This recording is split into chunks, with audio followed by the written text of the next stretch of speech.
I have been making homemade shampoo for 20 years. It is amazing. I have a recipe for a herbal shampoo that I have been looking at for you.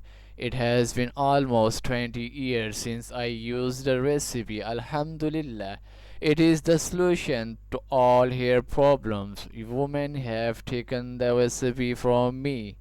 There are no side effects of any kind. It is the most effective treatment for dandruff. Moreover, if you have excessive hair fall, then using it for some time will make you a clear difference.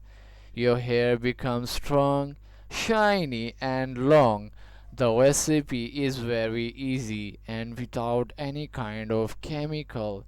The recipe is: take a half kg of soapnet, also known as spindles, a half kg of Indian gooseberry, half kg of acacia consina.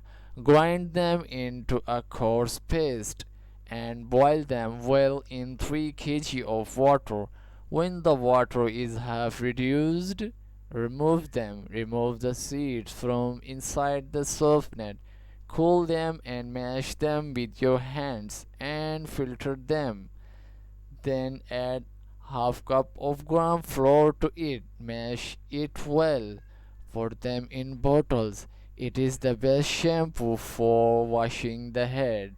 It eliminates dryness and stop hair loss. Thanks for watching and thanks for your attention. Like, share and subscribe.